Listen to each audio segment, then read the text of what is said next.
I have a confession to make. Just about 2 days ago, my husband and I had a dance party in the kitchen to that song, and it was a blast. So there's so many great benefits of working together, and that's one of them, dance parties every day. So I am a formerly shy kindergarten teacher by trade. I had just moved. I just got married. I just got my brand new house. And Michigan's economy, Motor City, right? It tanked. Families were moving. I was facing the loss of my job, the job that I love, which, by the way, ever since I was little, I dreamed of doing, and we were paying bills with change. I was afraid. I was afraid we were going to lose everything. So I had to look for extra income, and my search led me to my current company. My current company actually first started in retail, and our founder said, hey, let's find a way that we can leverage today's social economy. And they decided that they were going to actually leave retail and go into network marketing.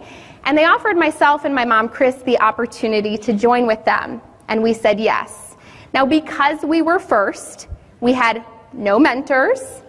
We had no trainers in our company. We had no training materials, no scripts. We didn't even have a compensation plan. We didn't know how we were going to get paid. But the one thing we had was belief. We believed so strongly in the opportunity that had come to us and the products that we were promoting. We decided, you know what, we will figure it out and we will forge ahead. Both my mom and myself became seven-figure earners for our company. By the age of 29, I was recognized as our company's first six-figure monthly earner. And we've been able to do incredible things. Although the income is great, that's not the best thing for us. The best thing, truly, is the lives that are changed, not just on our team, but myself and my husband, Phil. We started a foundation for women and children that we are fully funding through our network marketing earnings. So that's life-changing.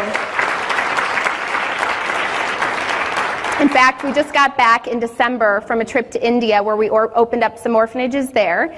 And this year we're committed to open up a 100-child home in India through our network marketing earnings. So we are so excited. So thanks. Now, success didn't always come easy for me. You hear these great stories, right? And you think, man, could I ever do this? I used to be the least highest earner in our company, if ever there was a title. In fact, I recently had coffee with one of my mentors, Leslie. You can see her on the left, and she said, I remember going to eat at an Italian restaurant with you, and Sarah, you were crying over your pasta saying, how will I ever make $3,000 a month doing this? Why $3,000? I needed to make what I was earning teaching in order to feel really good about what was ahead, right? And she said, people see you today and they say, so how did she do it? And she said, I tell them one thing, she was coachable. And you know what? She was right. You know, sometimes when we teach people about qualifying their list and create your list of your top 10 and your dream team, I would caution you not to overqualify people. I wouldn't have made somebody's top 10 list at the time. I was shy. I remember approaching somebody for the very first time, and I'm at a skincare company, so I went to this cosmetics counter. I thought this is a perfect place to find somebody who'd be interested in skincare. So I walk up to the counter, grab a bottle of skincare, my hands start shaking, my knees start knocking, and for the first time in my life, I saw stars. You really can see stars, just so you know. I have no clue what I said to that person except for I did the network marketing verbal vomit. Anybody else do that? And they look at you like a deer in headlights and they think, I just was not ready for this, right? You go ready to share, they're not ready to hear. And so she just stared at me and I just felt so low. So being the mature person that I was, I got in my car and I called my mom and I cried the whole way home. And I said, do I go back there? She said, don't go back there, get out of there. So pedal to the metal, the whole way home I cried. And I thought, how will I ever be successful in this business of networking if I'm afraid to talk to people? I didn't have a network. All of my friends were young and broke, just like me. But again, I was determined. I wanted to make that $3,000 a month. I was committed. I was hungry. As you're coaching people for who to look for, I would say, who are those people that are hungry? If they told me that I had to do backflips or hula hoops, I was going to do it to get to where I needed to be. I couldn't take on another job. I didn't have extra time. So originally when I started, I did what I was trained to do with my company, right? Beforehand, I was a product educator. So I thought, you know what, I'm going to go and get a bunch of customers. And that was really easy for me, and that was something that I felt, you know, I could do naturally. I could talk to people about the products. I had my results. I could share. And it was great because I was earning a few hundred to $1,000 residual income. As people were getting great results, they were ordering over and over again. I was getting paid over and over again for work I did one time. And my mom, who's my sponsor, she loved it because she would get that check match too, right? Now one day my mom says to me, you know, Sarah, this is really, really big. I think we're on to something. And this is a true story. She said, let's not tell anyone about this opportunity and keep it our own little secret. Being the good daughter I was, I said, okay. And I just continued to sell the product.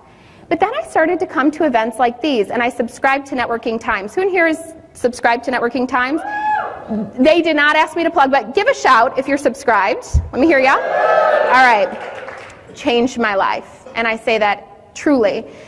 I was going through a bookstore one day, and literally, I'm in the magazine aisle, and it was almost like, oh, like the angels singing. I see Networking Times magazine. I'm like, what is this? And I pick it up and I start reading, and I see stories of Jordan Adler and some of the other top leaders that are there, and I thought, how are these people earning 6- or 7-figure incomes? It's not possible. I don't get it. How do they do it? And I started to read, and I started to research, and I realized they were really focused on building a team and duplication.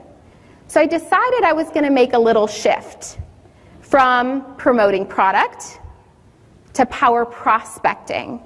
And instead of leading with product, I was going to lead with the business and fall back on the product, right? Offer my opportunity, and if they said, not for me, I'd say no problem. I'd love to get you on your journey to your best skin, right? And I would get them in on the products. When I made that shift, that's when everything changed for me. In about a 60-day period of time, I watched my check go from $3,800 to over $11,000 a month. And I said, okay, this works. So, what is prospecting? Well, I love Webster's dictionary definition. It defines it as looking for gold. Think about how brilliant that is. You're looking for gold.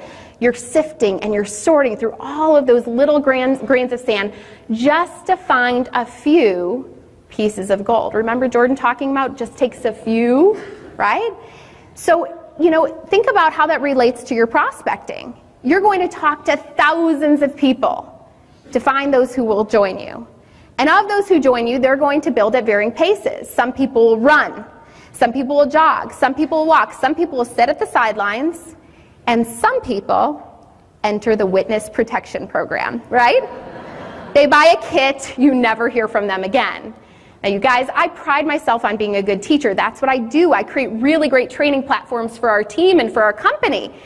I've even had people, they quit. You don't hear from them again. It happens to me. It happens to all of us. So I want to share with you a little bit about my numbers so you can see I'm no different from the other leaders you heard from today. We all have different products, different pay plans. I'm no different than you. I had to work through my set of odds until I was successful. So over time, I've been in my business for about 4 years. I have had thousands of conversations, done many, many presentations. I've had over 100 people that I've personally sponsored in my business. Of those, I have 30 that still work at a moderate pace. By moderate, I mean they are still promoting product casually. Of those, I have about 10 leaders that are at the top of the plan direct to me. Of those, 3 people account for over 80% of my income. 3. Pretty amazing, huh? So you might be thinking, okay, you know, what does that mean to me? If I told you you had 4 gold bricks in your own backyard, would you dig until you found them? You bet. You don't know when or where you're going to find your power partners, but you will over time if you continue to just sift and sort. So here's what I want all of you to do. I want you to really take the pressure off while prospecting. We get so, zoned in on how I'm going to talk to this person, how am I going to pitch my opportunity, how am I going to talk about my products. And I say the best thing you can do is go out with the mindset that I'm going to make new friends. And the best advice was given to me because I was so shy. You guys, you would not have even seen me near this stage a few years ago. You'd see me back in the room, and if you came to talk to me, you'd be probably hiding behind my hair. I was shy when I started this business. So how does somebody shy learn how to network? The best advice given to me was almost act like it's an interview and ask someone a lot of questions. You heard Todd talking about that earlier today. Brilliant, right? What do people love to talk about? Themselves. What's the most comfortable thing for them to talk about? Themselves. And it was easy for me, who is not a conversationalist, to ask questions, and it was easy for them to respond about a topic they knew and they loved, right? So I started asking a lot of questions. But on this idea of taking the pressure off, I want you to think of it this way. You're like a waiter or waitress and you're just pouring a cup of coffee. You're sharing your opportunity and your products with everybody you meet. Now, just like a waiter or waitress, some people say yes to the coffee, right? And some people say no, or not now. Now, when people say no, does the waiter or waitress stop and start crying and have a nervous breakdown? No. What do? They continue to pour, and you know what? They might revisit that table later and ask them, did you change your mind? It's as simple as that. Don't get emotionally caught up in the outcome, because if you do, you're sure to fail. People will say no. People will quit. They will sit on the sidelines. They will enter the witness protection program. It's part of the business, and of course, it's something that we just have to be okay with inside. But if you're willing to share this with everyone you know, I can promise you this, everybody really can plug into your business over time, and that might not sit well with some people, so let me explain. I call it the 3 C's. They could plug into your business, and they could be a customer. They could buy your product or service. They could be, our company calls them a consultant or a distributor. They could join you in the business, change their life, change yours as well. Or they could be a connector. You guys, people, if they know what you do, they can at least give you referrals if you share with them everything you're doing and say, hey, this is what I'm looking for. And you never know where that would lead to as well. It's your job to share. It's their job to decide. So I wanted to take just a few minutes, and I brought some notes up with me so I wouldn't forget. Ideas of ways that I like to prospect. Would you guys like to hear them? Should I take a few minutes on this? Okay. So first and foremost, I kind of laugh when I get the question, so where do I find people? Hello, we're surrounded by them. The question usually is not where do I find them, what do they really want to know? What do I say, right? They want to feel good with the approach and things like that. So, understand that as you're talking to people. But these are ideas, if somebody says, okay, where do I find people? These are some of the things that I do because I love to prospect in my business now, and I love to share the opportunity with people. The first thing is when I have a new distributor, it's not enough to say to them, okay, create your list. That's a foreign concept for somebody like me that has never even had experience beyond, I had a day in another network marketing company and I quit, that was it. But for somebody like me, you say create a list, I don't know what that is. Talk to me about who should be on my list. Talk to me about what I should go through, my cell phone, my Facebook contacts, my address book, any invitation lists I have, and then talk to me about, okay, tell me who's on your list. Who are some people that are hungry? Who are some people that you think would be coachable and committed? Well-networked people, that could be great because they know a lot of people. Tell me about those people, and then talk to me about the approach. Your company might have a memory jogger list. Don't send them on a treasure hunt for them. Email it to them and say, here's the list. Let's go through this process together. And talk about approaches. Teach your team how to share, and then teach them how to invite them to the next thing to hear more. And revisit that list. Our company just had a convention in Dallas 2 weeks ago.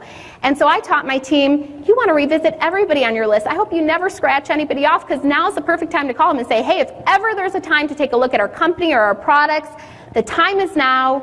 Here is why. Always revisit when you've got big things coming up.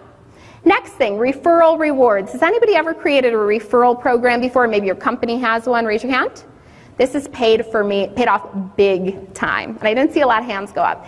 So in the process of talking to people, believe it or not, my mom and I both have these great stories. And I have 2 younger sisters, totally not interested. Unbelievable, right? They've got their own journey in life. But I thought, you know what? They know people and they know our stories. So I sat down with my sisters and I kind of came up with a program which now I've developed over time. And I said, I'm going to create a referral reward program for you. If you're willing to share the opportunity and the products with people, and they sign up with me, here's what I'm willing to do. I'm willing to give you a free product, and you decide, what you're willing to give. I do it out of my auto ship. Or I'm willing to give a portion of my cash bonus. Here's an email to send out. Here's some ideas and videos to pop up on Facebook. Let me know if anybody's interested. Just connect them to me, and I'm happy to continue the conversation.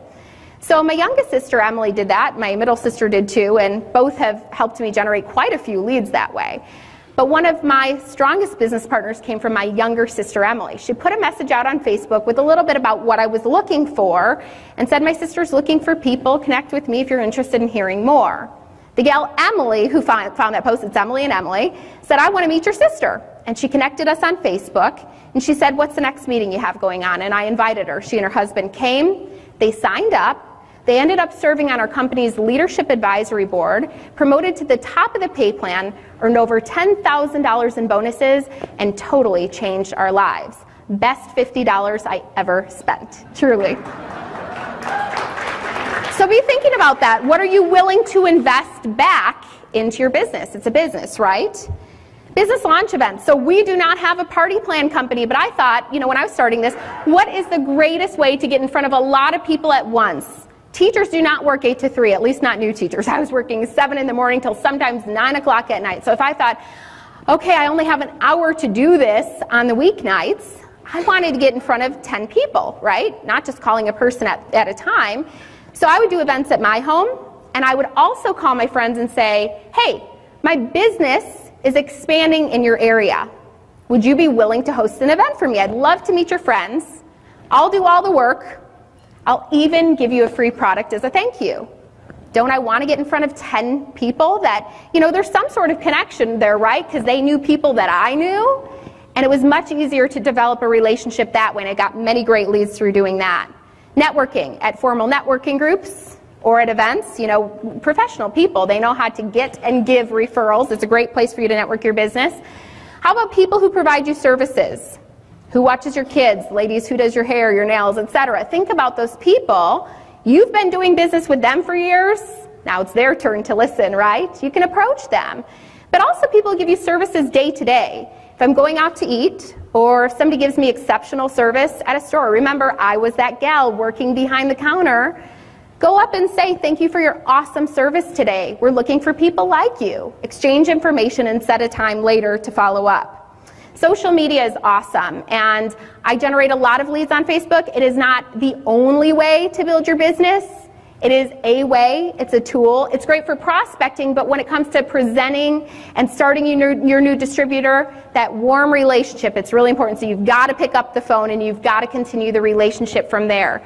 But I do a lot on Facebook. I do some things on Pinterest and YouTube, so you're welcome to follow me. And I always say, copying is the best form of flattery. Repurpose it for your company, change the messaging up, and just get ideas of what we do. It's been a really awesome tool for me. And then lifestyle marketing. Out and about, talk to people, tell them what you do. You heard enough from Todd, so I don't have to go more into that for you. And think about your customers as well. I've seen so many times it happens where a customer joins somebody else's business as a distributor. Why? The person who brought them on for the product never shared the opportunity. They never knew it existed. Why? Your customers are your best evangelists for the product, but they're getting great results, so wouldn't they want your discount on the products? Wouldn't they want an opportunity to earn them for free? And of course, wouldn't they want an opportunity to earn some extra money on the side? So I'll call people up and say, how are you loving your products? Real positive language, right? How are you loving your products? And I'll talk to them more about, you can get them at my discount and earn some money. I'm sure you're getting compliments, right? I'd love to share with you more about my opportunity. So always make sure at some point in that relationship, you talk to them about your opportunity as well, because somebody will eventually. So earlier you heard me talk about my numbers. Jordan gave a great example, but this is a picture of that event at the Mastermind event, and it was such an awesome opportunity. Imagine, I get invited on stage by one of my mentors with all of these big leaders in the profession, and we're all lined up.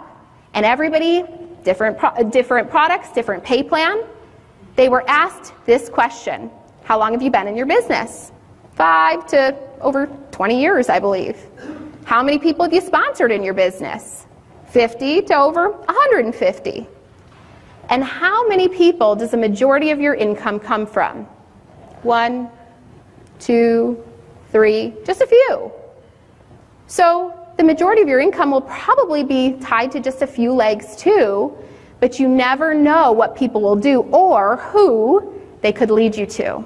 So I want to share with you a great story, an example in my organization, and it's the story of the $50 million woman. I've renamed her, because, and this is not her, by the way, on the screen. The story is actually of a gal that I used to lovingly refer to as Negative Nellie.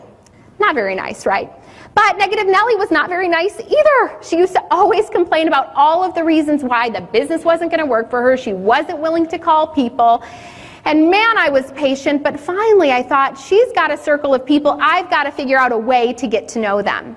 And so I said, she was threatening to quit. And I said, before you go, would you be willing to just send out an email? I will create it for you to everybody you know, and let's just see if anybody expresses an interest. Now, I'm not advocating that you build a business on just blasting people with emails. This was the last result. We talked about the list. We talked about launching her business. So she says, sure. So I send her the email. She sends it out, and it finds this lovely lady, Susie, on New Year's Eve. Susie's an entrepreneur. She reads the email, and she says, I want to talk to somebody tonight. And it was New Year's Eve. I thought, if she's that excited, I will happily leave my party, and I will talk to her for a few minutes. And I did.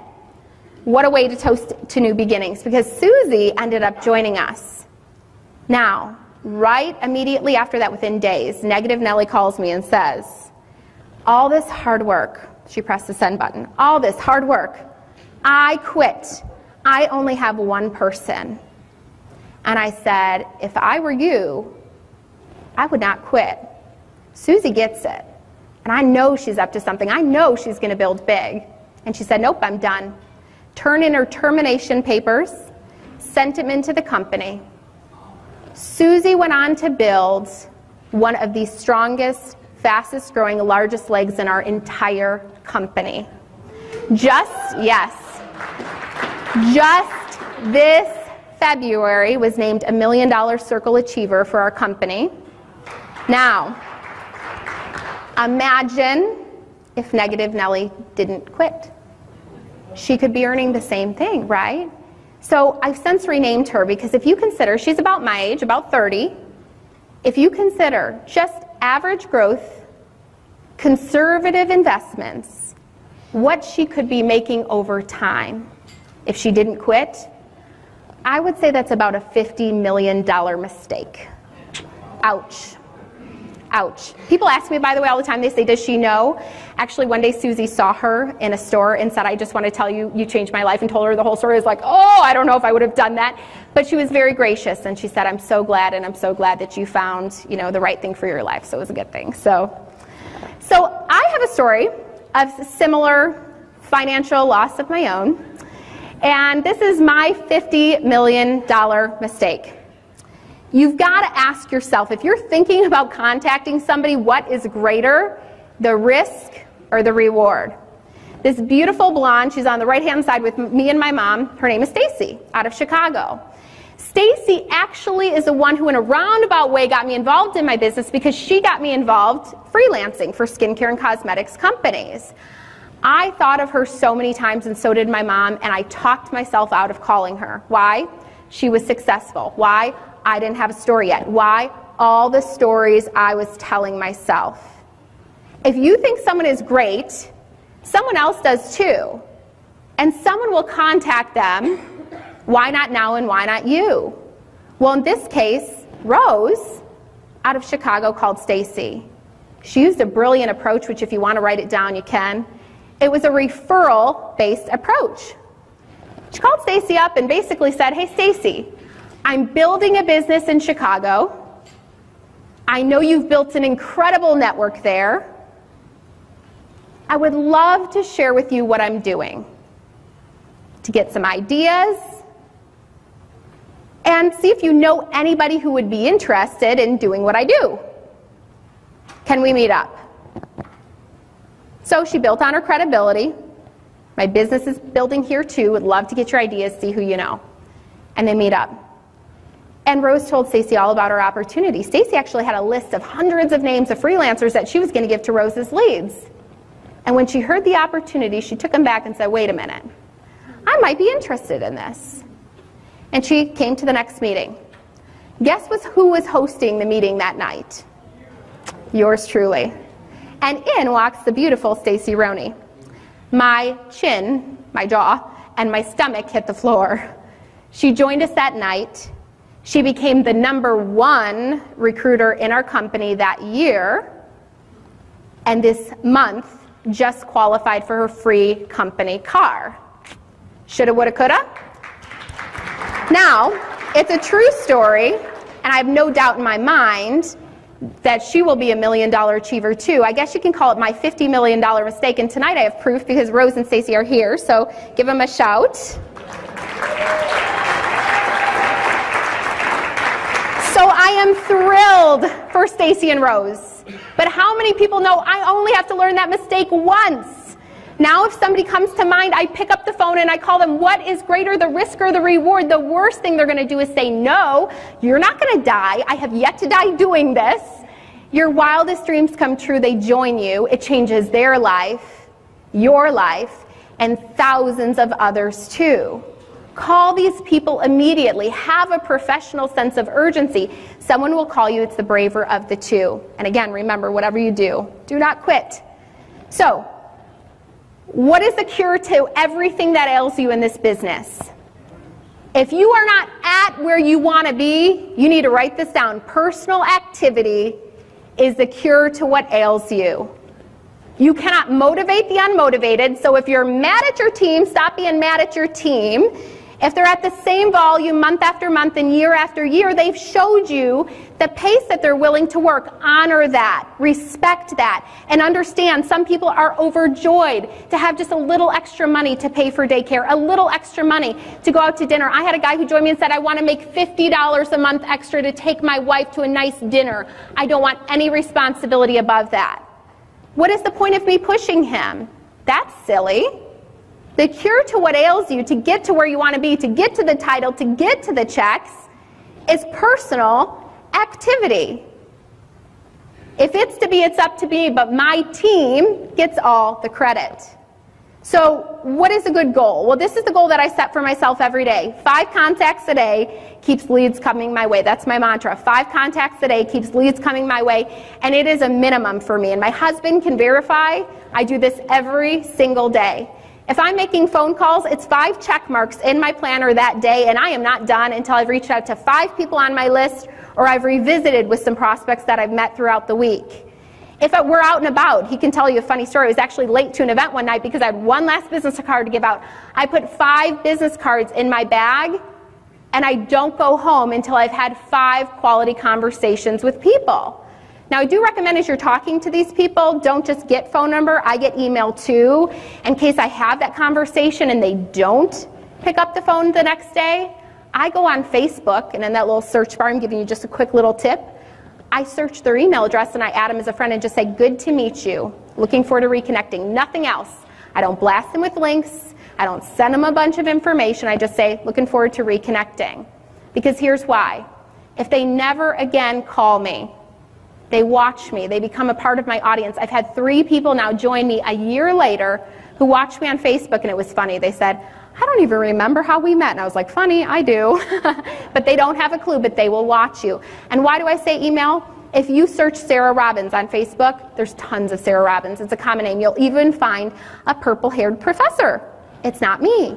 But if you had my email address, you could easily find me. So that's a little tip for you. Always get their email address too. To add to your list too is Jackie Almer recommended, which is a great, great suggestion. So you heard about my odds. You heard about Jordan's odds. You heard from many leaders throughout the duration of this weekend. The question is, what are your odds? You don't know what they are until after you've succeeded. Are you willing to find them? If you've had thousands of conversations and you've done hundreds of presentations and you're not where you want to be, you can either quit and assume it doesn't work for you, but it magically works for other people in your company, or you can be happy for them and say, you know what? This is my own race. It's my own pace. I'm working through my own set of odds, and I will succeed. And you can sift, you can sort, you can look for your gold, and you will find them over time. I mean, heck, you guys, if a formerly shy teacher in her 20s out of Michigan with no experience, no money, no nothing, can do it, you can do it. I look at the impact that I had on those 25 little lives every single year. Super gratifying. Today, we have impact and influence on tens of thousands, someday hundreds of thousands, someday millions of lives.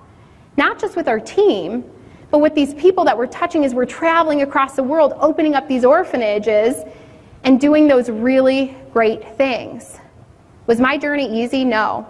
My president, she lovingly jokes all the time, although she's very serious, that I called her more than anyone else threatening to quit. It's true. I quit more than anybody else in my company. But it was so worth it. And what is success? It's getting up just one more time than when you fell, saying yes since the last time that you quit. It's so incredibly rewarding and life-changing. If you discipline your disappointments, leave them at the door, and you continue to pursue your dream. I want to leave you with a quick little bit of inspiration of people who did just that. And I want you to think today about what you're here for, what your plan and purpose for your life is. And I want to encourage you, truly, it is never too early and it's never too late to start passionately pursuing your dreams.